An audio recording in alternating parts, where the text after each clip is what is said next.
अस्सलामुअलैकुम, मैं मोहम्मद नसीब कादरी। HHD का क्वीन मॉडल है 2024 सितंबर का अपग्रेड मॉडल। ये हमारे भाई हैं जनाब जी रून साहब है, मर्दान से इनका ताल्लुक है। बड़ी अच्छी बड़ी मोहब्बत करने वाले भाई हैं, समझदार भाई हैं और इंडियन लॉन्ड्री पैर भी का शौक करते हैं। उनके लिए एक अदर मोटर जो हमारी क्वीन की जनमन मोटर है, फ्री गिफ्ट है। और शानी साहब आगे आए जरा, ये लबड़ के अंडे दिखाएं। ये माशरा से आपको इसकी टर्निंग चेक करवाते हैं। आप इसकी ये टर्निंग चेक कीजिएगा। ये इनक्यूबेटर ऑन हो गया।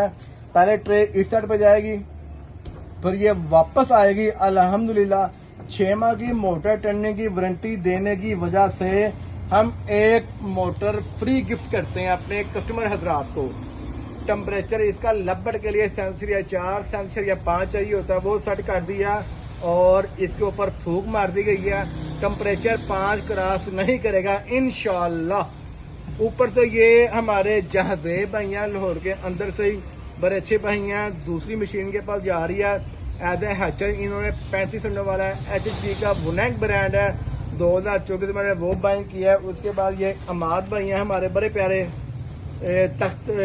तख्त भाई से नहीं, ये जो हरून भाई हैं ये तख्त भाई से हैं और जो ये इमाद भाई हैं ये मर्दान से हैं। अल्हम्दुलिल्लाह ये इनका पार्सल है जो कि उनको जा रही है मोटर अल्हम्दुलिल्लाह। बाकी हमारा जो आज के डेली के 1209 के ऑर्डर है, ये 1209 हमारा देख सकते हैं। HW का जेन्युइन ब्रांड है, कोई कापी शापी नहीं है। A+ कैटेगरी के अंदर रेड लाइट में भी अवेलेबल है और ब्लू लाइट में भी अवेलेबल है। किसी भाई को चाहिए हो तो रब्ता कर सकता है। HTC 1 भी हमारे पास अवेलेबल है, HTC 2 भी अवेलेबल है। नंबर दिखा दें सबको 0300 4 दफा 4 4 4 911। दुआ में याद रखिएगा। जज़ाकल्लाह खैर।